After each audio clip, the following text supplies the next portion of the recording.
Allez, salut à tous, j'espère que vous allez bien. Le grand retour après plus de 3 semaines de pause. Si vous n'étiez pas au courant, aujourd'hui, il y a eu une news économique qui est la plus importante. Pour ceux qui ne savent pas ce qu'est une news économique, en gros, chaque territoire a une politique interne, une politique économique, et du coup, on va avoir des news. Par exemple, les taux d'intérêt. Les taux d'intérêt, c'est quoi ? C'est les intérêts que vous allez devoir payer si vous allez emprunter de l'argent. Ça, c'est vraiment la news la plus importante parce que cette news-là va montrer la politique économique qu'a un territoire face, par exemple, à une thématique telle que l'inflation. C'est vraiment très important parce que si on va avoir une politique hawkish, ça s'appelle, il me semble, ouais c'est ça, hawkish, c'est-à-dire monter les taux d'intérêt, on va avoir vraiment une volonté de diminuer l'inflation, mais monter les taux d'intérêt, ce que ça fait, c'est ça calme en fait les investisseurs, ça les invite à retirer le risque qu'ils possèdent sur leur wallet. Donc l'inflation commence pas mal à être maîtrisée, mais on a quand même une volonté de maîtriser cette inflation, de continuer à monter les taux d'intérêt pour voir vraiment une inflation baisser encore plus. Parce que oui, là on a fait une petite baisse de combien ? 9,1, 6,5, donc quelques pourcents, mais pour quand même baisser de 6,5 à 4 et de 4 à 2, ça va être encore plus dur. Aujourd'hui, je vais vous montrer un exemple d'une position que j'ai d'ailleurs encore. J'ai pris une position sur Nvidia, donc j'ai pris une position, c'était quand ? Hier. Alors là, on a une belle flat, classique, cassure de la vacate, je rentre pour pouvoir chercher une double target. Pourquoi une double target ? Parce que c'est une stratégie en gros c'est la stratégie que j'appelle la stratégie de la vague inconnue qui a une double target. Donc dans un premier temps les 138,2, dans un deuxième temps les 200.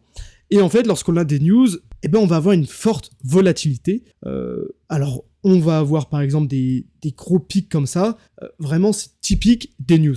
La Fed, un petit peu moins, même si, non, la Fed, on a quand même vraiment une grosse volatilité. Les taux d'intérêt, on a une bonne volatilité. C'est pourquoi c'est la news la plus regardée par les traders, parce qu'elle est vraiment pas mal tradée par des gens qui s'y connaissent bien. Ici, on n'a vraiment pas eu beaucoup de volatilité aujourd'hui avec cette news. Normalement, c'est plus des trucs de ce genre-là. Donc, au pire, si ça va dans mon sens, je viens me chercher mes 2 TP, parfait. Au pire, je me fais stop loss à break-even, je perds rien. Donc, pas de souci là-dessus. Des news, on en a pas tous les jours non plus, donc c'est pas grave. Voilà, le stop loss, ça ressemble à ça. En gros, c'est la FOMC tout simplement qui va donner des estimations pour la hausse des taux d'intérêt dans le mois à venir, etc., l'année à venir. Par exemple, ici, on avait vu en 2021, là, il n'y avait rien du coup. Alors ça a été publié le 15 décembre 2021, donc c'est il y a longtemps. Et déjà, on a vu que 2022-2023, ils devaient rehausser les taux d'intérêt. Et là, ils les ont rehaussés. Ils avaient estimé vraiment à quoi ? La moyenne, c'était à 1,5, maximum à 2. Et là, on est à quoi ? On est à 4,75%. Donc vous voyez, on a eu quand même une augmentation, mais là, en fait, on est allé chercher 2 fois plus haut. Moi, de toute façon, j'analyse pas ça. Comme je vous l'ai dit, les éliotistes s'écartent grandement de tout ce qui est fondamental. Juste pour analyser une charte, moi, je vous le dis, je me base pas du tout là-dessus. L'inflation, les taux d'intérêt, je m'y base pas parce que sur du très long terme, en fait, c'est déjà basé, c'est déjà compté dans l'analyse. Alors pourquoi c'est déjà compté dans l'analyse ? C'est pas qu'on fait de la lecture d'avenir ou des choses comme ça avec les vagues d'Elliott, non. Mais plutôt, ce que les éliotistes interprètent, c'est que, en fait, tout ce qui est news fondamentale sont gouvernés par les émotions et la psychologie de foule. En gros, lorsque tout va bien, l'économie va bien. Regardez, et là ça va être intéressant, si on prend la chart, que j'aille ici, si on prend le chart du BTC, alors non pas du BTC, du S&P plutôt, et que l'on regarde au top du S&P, dites-moi réellement si l'économie était déjà dans une merde ou pas. Alors, la réponse est que non. Personne s'en souciait. Alors oui, on avait l'inflation qui augmentait. Oui, c'était pas fou. Pendant toute cette hausse, on a eu une montée de l'inflation. Mais tout simplement, la BCE, la Fed, ils s'en sont foutus. Ils se sont dit, ok, non, pour l'instant, tout est bien. Tout est bullish. Let's go to the moon. Pas de souci.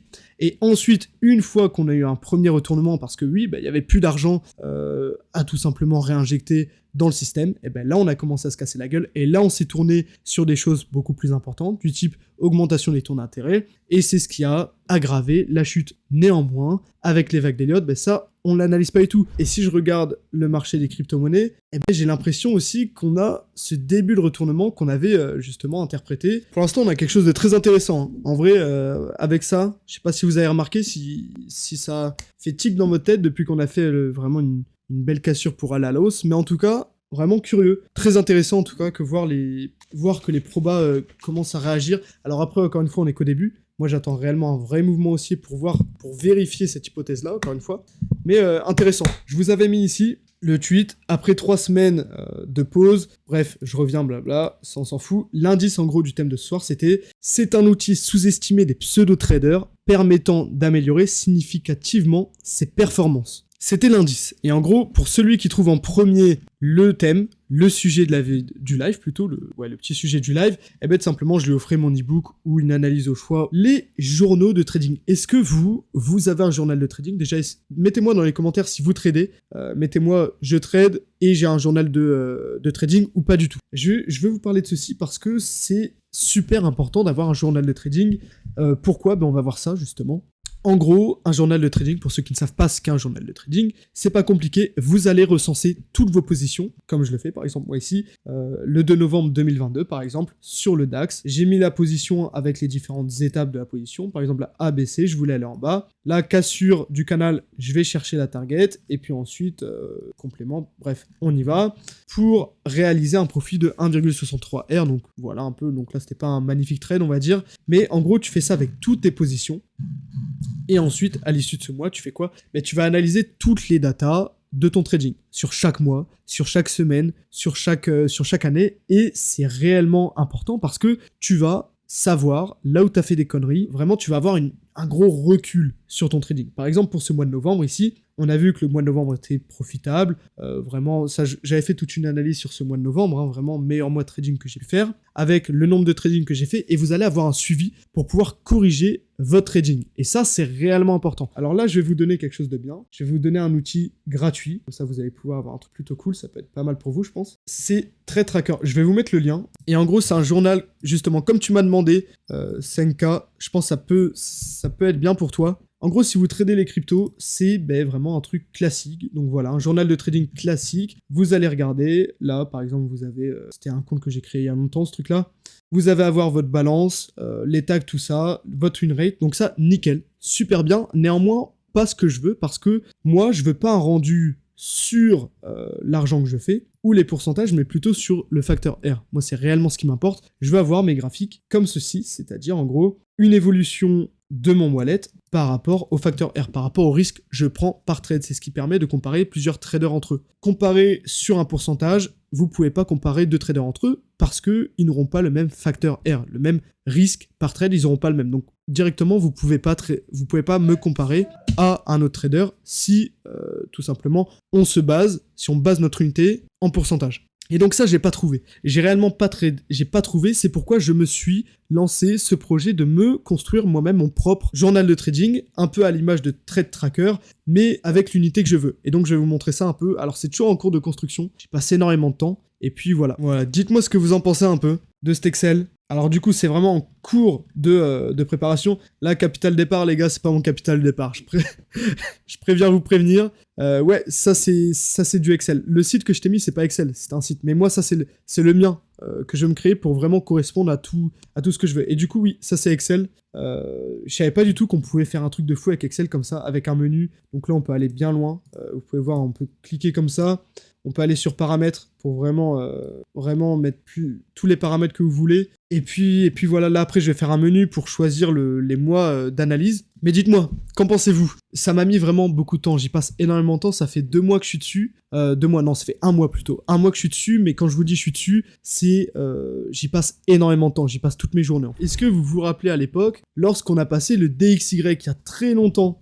Et depuis, je suis retourné un petit peu dessus. C'était quand c'était en octobre. On avait développé donc mon décompte en octobre. Et notre plan, c'était quoi? C'était une belle baisse. C'était vraiment ça. Je l'ai pas bougé, je l'ai laissé comme il était. C'était baisse, hausse, baisse pour faire une zigzag. Le décompte en était le suivant. On était dans une impulsive, donc vague 1, 2, 3, 4, puis 5. Pour venir chercher la zone, le cluster, c'est quoi? C'est la zone où on a le plus de probabilité de faire un retournement. On est venu chercher au-dessus. Parce que, bah oui, bien sûr, on peut aller chercher au-dessus. Je vous dis que c'est là où on a le plus de chances de se retourner, le plus de probabilité, mais c'est pas pour autant qu'on va se retourner là-dessus obligatoirement. Et ensuite, on a entamé une belle vague baissière qui vraiment s'illustre parfaitement, théoriquement, comme une impulsion. Donc ce que l'on attend maintenant, bah, c'est parfait, c'est un retournement pour venir chercher une petite vague B, et ensuite une vague C. Ce qui est intéressant, pourquoi je vous parle du DXY, pourquoi je l'avais analysé, bah, c'est parce que, tout simplement, il est corrélé négativement au marché des crypto-monnaies et les marchés à risque, c'est-à-dire S&P, les indices américains notamment parce que c'est le DXY et le marché des crypto-monnaies. Donc depuis qu'on a fait la baisse, qu'est-ce que l'on a eu sur le marché des crypto-monnaies? Une hausse. Et c'est là en fait où ça va être réellement intéressant parce que ensuite on va faire un petit retournement pour la vague B et ça va être la phase super chiante, super longue sur le marché des crypto-monnaies.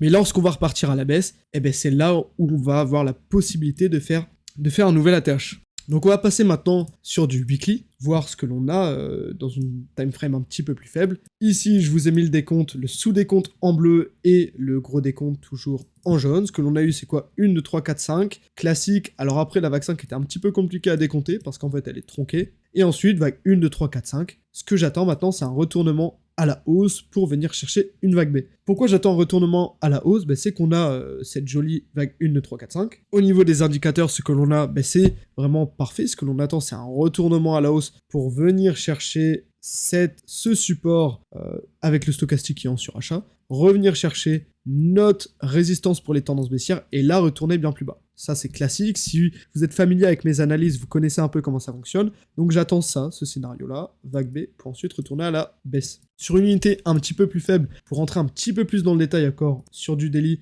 on va regarder où est-ce qu'on est. Ici, vague 1, 2, 3, 4 et 5, pour moi on arrive sur une vague 5, le retournement se confirmera lorsqu'on viendra chercher, ici maintenant c'est ce point-là, les 102,57. On va passer maintenant sur le BTC. Weekly, ce que l'on avait c'était quoi? J'ai pas touché, j'ai pas retravaillé les mecs, ok?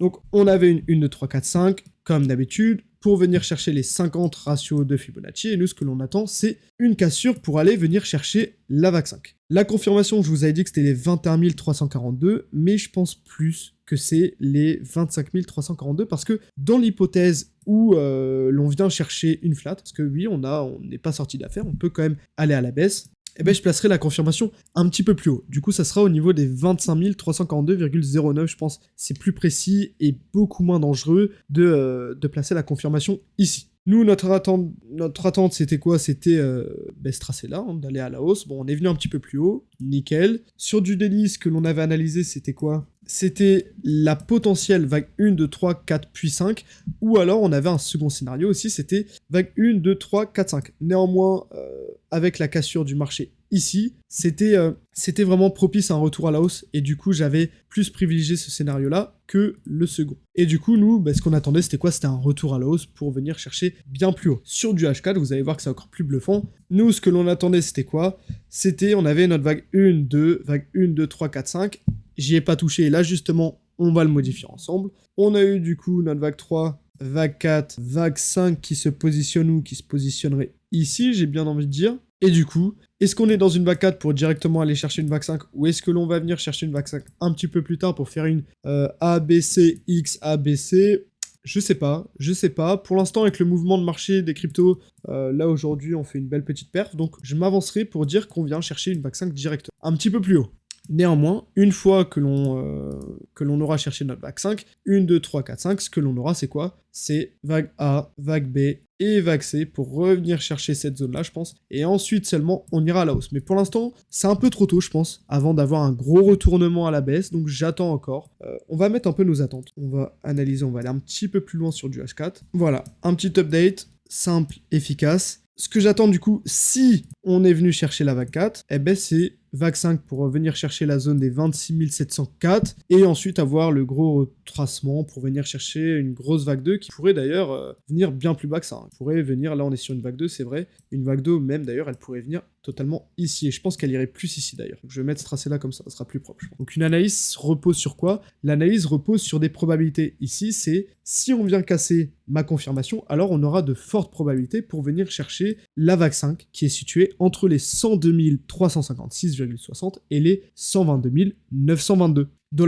Après, par contre, ce que j'analyse pas, c'est le temps. Le temps ici, on peut venir chercher la vague 5 dans 1 mois, 2 mois, comme on peut venir chercher la vague 5 bien plus tard. Ici, je ne prends pas du tout en compte la temporalité. Néanmoins, l'alternative super dangereuse que je voulais vous présenter, c'est celle-ci. On pourrait se trouver dans une flat, c'est-à-dire vague A, vague B, vague C. pour venir chercher cette zone-là et ensuite repartir à la baisse. Ça, c'est super dangereux parce que tout simplement, ça montre en plus, ça casserait notre confirmation pour aller à la hausse. Donc c'est assez compliqué. Honnêtement, ces deux scénarios sont fortement probables. Après, j'attendrai. Si on vient faire une vague 5 bien plus longue, si on vient continuer comme ça bien plus longtemps, alors là, il faudra faire attention. Mais cette zone-là va être super importante parce que on pourrait quand même se trouver dans un scénario de flat pour aller plus bas. Donc faites très attention. Là, je vous montre des scénarios haussiers, mais la flat ici, elle est quand même belle. Elle est quand même belle. C'est pourquoi moi, je suis pas trop dans de l'investissement.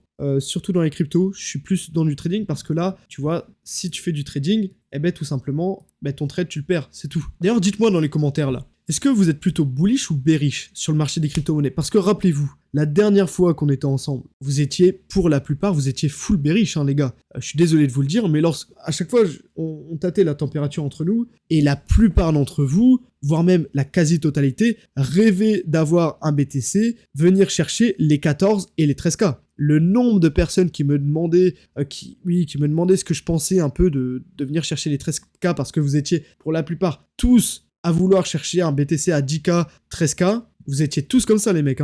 Alors que moi je vous ai dit, là, ce niveau-là, je le vois bien honnêtement. En tout cas, pour ma vague 4, ma grosse vague 4, ce niveau-là, moi, il est très bien. En tout cas, j'ai mon invalidation bien plus bas, un petit peu plus bas, donc je veux pas le voir descendre en dessous. On peut parler d'une autre confirmation que j'attends pour vraiment avoir plus de chance de mon côté, c'est ceci. Ouais, voilà, c'est sur du 2 jours. Là, tout simplement, ce que l'on a, vous le savez, l'indicateur que j'utilise, RSI stochastique, on vient casser la résistance tendance baissière, c'est magnifique, c'est super. Néanmoins, ce que j'attends, c'est de revenir chercher ici mon support pour les tendances haussières. J'attends de revenir chercher. Donc là, on va augmenter. On va venir chercher une vague 2. Et là, lorsque j'aurai mon support pour venir chercher ma vague 2 et qu'on cassera la configuration pour la vague 2, là, ok, là, je serai full bullish, full bearish. Et là, pour moi, je pourrais me positionner et placer vraiment un ordre super long terme pour pouvoir venir chercher bien plus haut. Mais pour l'instant, on n'y est pas encore. Alors oui, on a fait un bon chemin. On est venu casser cette vague 4. On a fait vraiment... On s'y rapproche, on point. Je vous le dirai. Lorsque je serai beaucoup plus confiant, je vous le dirai. Là, pour l'instant, je suis optimiste, mais pas non plus super confiant, on va dire. Le TH, on va regarder juste en 4 heures comme TC. En 4 heures, ce que l'on avait, c'était ceci. Voilà, on l'avait développé ensemble, ce décompte-là. Vague 1, vague 2, vague 3. On voulait venir chercher les 161,8. Ça, je vous l'avais dit. Donc, la vague 3 du sous-décompte a été, bien entendu, étendue en extension. Ici, la vague 3, ici. Vague 5, et là, on est sur une vague 3. Vague 3, d'ailleurs, qui a fait un joli triangle. Joli triangle, d'ailleurs, magnifique, ici. J'ai pas regardé, j'avais pas vu, mais magnifique triangle qui a été cassé à la hausse pour pouvoir venir chercher une vague 5 qui, du coup, ira... Alors, attendez, on va faire ce travail-là en même temps. Allez, vague 5 ici, et ensuite correction pour venir chercher une vague 2, qui ira quelque chose comme là-bas. Voilà un peu ce à quoi je m'attends sur ETH sur du 4 heures, pour faire un petit update avec vous. Je pense que ce décompte est pas mauvais, vraiment vague 1, 2, 3, 4, 5, vague 1, 2, 3, 4, 5, je fais ça en direct, je l'ai pas travaillé de mon côté, je fais ça ici. Et pour l'instant, force est de constater que ce que je vous ai proposé fonctionne super bien, parce que là, on a... Oh mais oui, en plus, regardez ici. Je vais vous montrer quelque chose de fou. Ici, on avait une jolie flat. Jolie flat, la configuration d'entrée pour chercher une flat, c'est quoi? C'est venir casser la vague 4. On a cassé la vague 4 ici. Donc, cassure de vague 4, stop loss sur la vague 2, TP au 161,8, c'était ici, il me semble, les 161,8. Là, vous avez un joli ratio de 8,37 qui a été fait. Alors, ça prend du temps à se développer, oui. Ça a pris 25 jours à se développer, ça a pris pas mal de temps, mais ratio de 8, c'est énorme, c'est magnifique, c'est magnifique. Alors après, l'analyse se base pas que là-dessus, bien sûr. On a développé dans une unité de temps supérieure, c'était daily. Il me semble, ouais, daily, pour avoir ceci, comme ça, voilà. Voilà un peu pour ETH, qu'est-ce que vous en pensez un peu de ce plan? Est-ce que ça vous parle, vous, ou pas du tout? Apple, c'était ça, la dernière fois qu'on avait analysé Apple ensemble, c'était ici, il me semble, cassure du triangle, ici, et du coup, on voulait venir chercher le bas du canal avant de repartir à la hausse. Regardez, c'est exactement ce que l'on a fait, donc parfait pour Apple. Maintenant, je pense qu'on peut repartir à la hausse. Sur du weekly, on est très très bon. Pour vague 4, on peut retourner à la hausse et venir chercher bien plus haut. J'attendrai quand même une petite confirmation ici sur Apple, en haut du triangle, du coup, au 157,11 $. Et puis pour Tesla, on va regarder ça aussi vite fait. Tesla, c'est magnifique, vous allez voir pourquoi c'est magnifique. Regardez-moi ça, Tesla, on l'avait étudié ici. Tesla, je l'étudie depuis qu'on est ici, ABCX, et depuis qu'on a fait la vague X, je m'attends à venir rechercher cette zone de retournement. Pourquoi? Parce que on a la vague W qui est censée être égale à la vague X. Et ensuite, l'outil des Fibo, le retracement de Fibonacci, c'est quoi? On utilise un Fibonacci de retracement sur la vague X, on a les 138 de premier arrêt, 200% deuxième arrêt, on a notre cluster, c'est quoi? C'est lorsqu'on a une confluence entre deux ratios, ici c'était cette zone-là, et vous pouvez voir que depuis l'analyse qu'on en fait depuis celle-ci, depuis ce point-là, c'est quand? Depuis août 2022, on l'analyse, et on a cette zone-là, et bien vous voyez ici qu'on est venu chercher pile parfaitement ce point-là, et ensuite on a fait un retour à la hausse. Magnifique, donc est-ce que là on va retourner à la hausse pour aller chercher bien plus haut et chercher une vague 5 qui devrait aller au niveau des 534,09? C'est totalement possible, oui c'est totalement possible, mais néanmoins j'attendrai une confirmation pour venir chercher les 197,63 avant de se prononcer pour pouvoir potentiellement lâcher un gros long. On va se laisser là-dessus du coup, merci encore une fois pour votre écoute. Pour en savoir plus, n'hésitez pas à aller sur mon site internet que je vous mets dans la description. Passez une excellente soirée et une excellente semaine et nous nous retrouverons la semaine prochaine pour faire une jolie analyse, je pense, sur un altcoin. On verra ça, n'hésitez pas à aller voir sur Twitter, je vous mettrai un sondage pour savoir lequel vous voulez que j'analyse. Sur ce, à plus les mecs, bonne soirée à vous.